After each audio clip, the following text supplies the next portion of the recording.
बिस्मिल्लाहिर्रहमानिर्रहीम। अस्सलाम वालेकुम। ऑनलाइन क्लासेस में प्रोग्रामिंग फंडामेंटल का आज हमारा 4th लेक्चर है। तो जैसा कि हम लूप स्ट्रक्चर को पढ़ रहे थे, हमने कल मुख्तलिफ तरह के लूप्स डिस्कस किए। तो आज हम डिस्कस करेंगे कि लूप के ज़रिए हम किस किस तरह के प्रोग्राम्स जो हैं वो कर सकते हैं। तो सबसे पहले जो हम प्रोग्राम डिस्कस करेंगे वो हमारे पास है सीरीज़ बेस्ड प्रोग्राम। अब सीरीज़ बेस्ड प्रोग्राम कौन से होते हैं? सीरीज़ बेसिकली किसी भी चीज़ की एक ख़ास तरतीब का नाम है, जिसमें हर एक चीज़ के बाद दूसरी चीज़ आती है, वो किसी ख़ास पैटर्न पे आ रही होती है, किसी ख़ास तरतीब पे आ रही होती है, उसको हम बेसिकली सीरीज़ कहते हैं। अच्छा, अब देखें ना, हमारे पास यहाँ पे एक प्रोग्राम है जिसकी जो स्टेटमेंट है वो ये है, write a program that prints the first 10 natural number. एक ऐसा प्रोग्राम लिखें जो पहले 10 नेचुरल नंबर्स को प्रिंट करे। अब आपके पास जब पेपर में स्टेटमेंट आएगी तो वो जस्ट इतनी आएगी जो मैंने आपके सामने अभी रीड आउट की है कि पहले 10 नेचुरल नंबर्स का प्रिंट करें। अब पहले 10 नेचुरल नंबर्स, हमें पता है कि पहले 10 नेचुरल नंबर कौन से होते हैं, जो मैंने यहाँ पे आपके नीचे लिखे भी हैं। 1 2 3 4 5 6 7 8 9 10, ये आपके पास पहले 10 नेचुरल नंबर है। तो अब आप जब ऐसे लिख लेंगे जैसे मैंने अभी आपके सामने लिखा है, तो आपको पता चलेगा कि इसमें ये एक सीरीज़ है, एक ख़ास तरतीब में हर डिजिट के बाद दूसरा डिजिट आ रहा है। अब वो तरतीब ही हमने इससे गेस करनी है, इसको देख के अंदाज़ा लगाना है कि वो तरतीब क्या है। जैसे 1 के बाद आया है 2, 2 के बाद आया है 3, तो इसका मतलब ये है कि हर दफ़ा डिजिट में एक एक का इजाफा होता जा रहा है। 1 में 1 जमा किया 2, 2 में 1 जमा किया 3, 3 में 1 जमा किया 4। तो ये आपके पास है सीरीज़। तो जब भी आपने कोई भी सीरीज़ बेस्ड प्रोग्राम आपके सामने आ जाता है और उसको आपने सॉल्व करना है, तो हमेशा पहले आपने 3 चीज़ें आइडेंटिफाई करनी है। और वो 3 चीज़ें ये है कि आपने पहले सीरीज़ का स्टार्टिंग पॉइंट आइडेंटिफाई करना है। ठीक है, मैं यहाँ पे आपकी हेल्प के लिए लिख भी देती हूँ। सीरीज़ का स्टार्टिंग पॉइंट आइडेंटिफाई करना है। अब ये है सीरीज़ का स्टार्टिंग पॉइंट। फिर सीरीज़ का एंडिंग पॉइंट आइडेंटिफाई करें, ये सीरीज़ का एंडिंग पॉइंट हो गया। ठीक है, फिर हर 2 डिजिट्स के दरमियान जो डिफरेंस है वो आइडेंटिफाई करें। यहाँ पे डिफरेंस क्या है? +1 का, 1 में 1 जमा किया 2 बन गए, 2 में फिर 1 जमा किया 3, फिर 3 में 1 जमा किया 4। तो मतलब हर 2 के दरमियान जो यहाँ पे फ़र्क है वो है +1 का। ठीक है, अब जब ये 3 चीज़ें आप आइडेंटिफाई कर लेंगे तो आप किसी भी लूप में, मतलब लूप की जो आप मुख्तलिफ टाइप्स पढ़ते हैं, फॉर हो गया, वाइल हो गया, डू वाइल हो गया, आप इजीली इस प्रोग्राम को हल कर लेंगे। तो वो मैं आपको बताती हूँ कि किस तरह। आपको बताया था कि जब लूप लगाते हैं तो लूप का एक वेरिएबल होता है।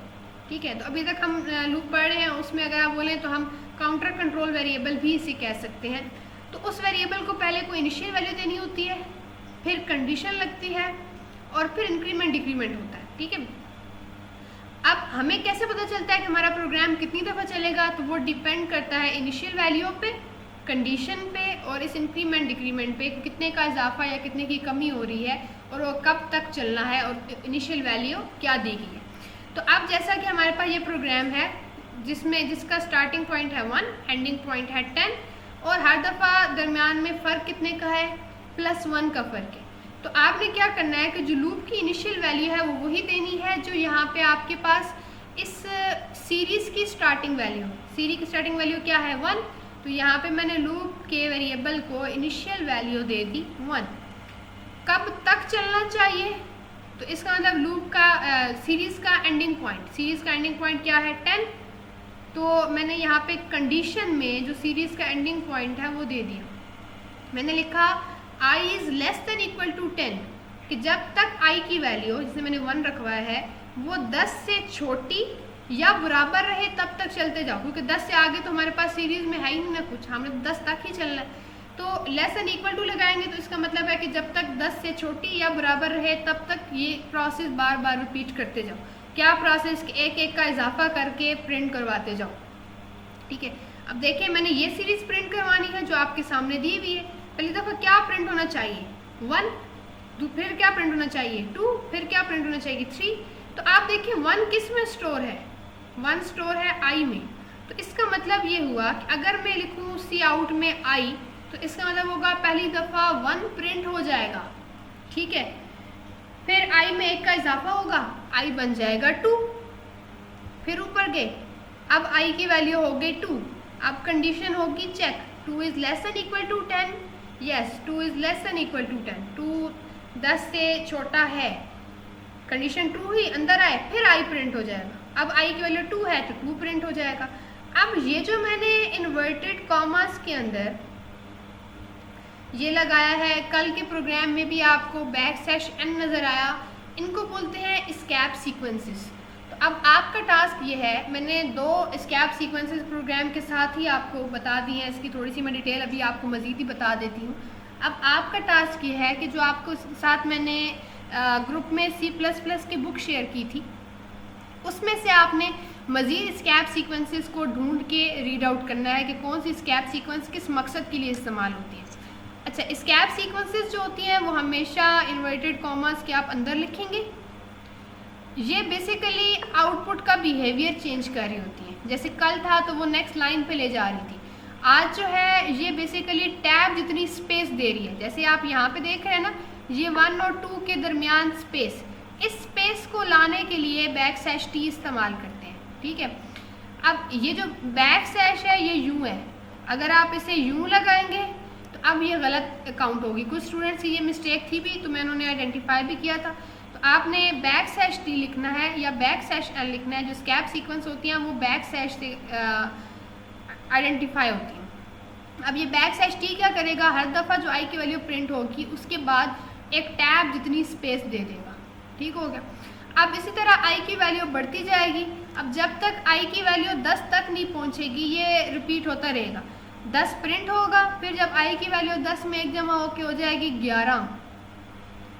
अब जब आई की वैल्यू हो जाएगी 11, तो अब 11 less than equal to 10 no, तो ये लूप फाल्स हो जाएगी कंडीशन, तो लूप की बॉडी से हम बाहर आ जाएंगे, ठीक है। तो यहाँ तक बात समझ आई कि आपने सीरीज बेस्ड प्रोग्राम को किस तरह से सॉल्व करना है। आगे मैंने कुछ मज़ीद प्रोग्राम भी ऐड किए आपको समझाने के लिए, तो अगर यहाँ पे किसी को कोई कन्फ्यूजन है तो हम अगले प्रोग्राम में चल के देखते हैं। जी, आगे मैंने ये प्रोग्राम लिखा जिसकी स्टेटमेंट है जी, write a program that print the first 10 even numbers. एक ऐसा प्रोग्राम बनाए जो पहले 10 इवन नंबर्स को प्रिंट करवाए। अब इवन नंबर्स कौन से होते हैं, जिन पे 2 का टेबल जाए। पहले 10 इवन नंबर्स, अब पहले 10 इवन नंबर्स ये हैं जो मैंने आपके सामने लिखे हैं, 2, 4, 6, 8, 10, 12, 14, 16, 18, 20। ये पहले 10 मतलब तादाद में 10। अब ये नहीं कि 10 तक जो इवन नंबर्स हैं वो लिखी, मतलब बोला जो पहले 10 इवन नंबर्स हैं, इवन नंबर्स में जो मतलब तादाद में 10 बनते हैं वो लिखें। तो पहले 10 इवन नंबर्स ये बनते हैं तादाद में। अब ये फिर एक सीरीज़ है। अब सीरीज़ का आपको मैंने क्या बताया कि पहले स्टार्टिंग पॉइंट आइडेंटिफाई करें, फिर एंडिंग। 1 मिनट में आपको पॉइंटर की मदद से आइडेंटिफाई करके दिखाती भी हूँ। जी, ये हमारे पास इस सीरीज़ का स्टार्टिंग पॉइंट है, ये हमारे पास इस सीरीज़ का एंडिंग पॉइंट है। अब देखिए हर 2 में कितने का फ़र्क है, 2 में 2 जमा किए 4, 4 में 2 जमा किए 6, 6 में 2 जमा किए 8। तो इसका मतलब ये हुआ कि इस टाइम पे जो डिफरेंस है वो कितना है, +2। अब ये ज़रूरी नहीं है कि सिर्फ प्लस में ही डिफरेंस होगा, डिफरेंस माइनस में भी हो सकता है, मल्टीप्लिकेशन में भी हो सकता है, डिवीजन में भी हो सकता है। तो मैं आपको जब प्रैक्टिस के लिए प्रोग्राम दूंगी तो उसमें मुख्तलिफ डिफरेंसेस होंगे, तो आपने आइडेंटिफाई करना है कि अब इसमें कितने का डिफरेंस है। तो आपको जैसा कि बताया, लूप की जो इनिशियल वैल्यू है वो जो सीरीज़ की स्टार्टिंग वैल्यू है वो रख दें। लूप के अंदर जो कंडीशन है उसमें जो भी आपके पास सीरीज़ की एंडिंग वैल्यू है वो रख दें। और लूप की बॉडी के अंदर जहाँ आप इंक्रीमेंट या डिक्रीमेंट की स्टेटमेंट लिखते हैं वहाँ पे डिफरेंस लिखें। डिफरेंस कितना है, +2 का। तो मैंने लिखा i = i + 2 कि हर दफ़ा i की वैल्यू में 2 का इजाफा करते जाओ।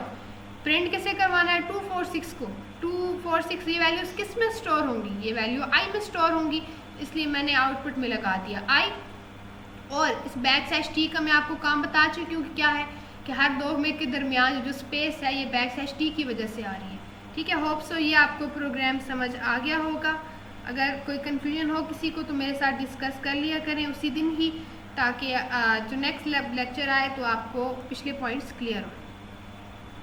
अच्छा, आगे मैंने एक और प्रोग्राम ऐड किया है जिसकी स्टेटमेंट है write a program that print the following series. Series दी हुई है, इसी को आपने प्रिंट करवाना है, ठीक है। और सीरीज देखें किस तरतीब में लिखी हुई है कि पहले डिजिट के बाद अगला डिजिट अगली लाइन पे आ रहा है, फिर अगली लाइन पे, फिर अगली लाइन पे। अब यूं नहीं लिखा हुआ जैसे पहले एक ही लाइन में लिखे हुए थे। तो अब इस बात का भी आपने ख्याल रखना है। अब इस को आपने प्रिंट करवाना है। ये 2, 4, 8, 16, 13, 64 सीरीज है।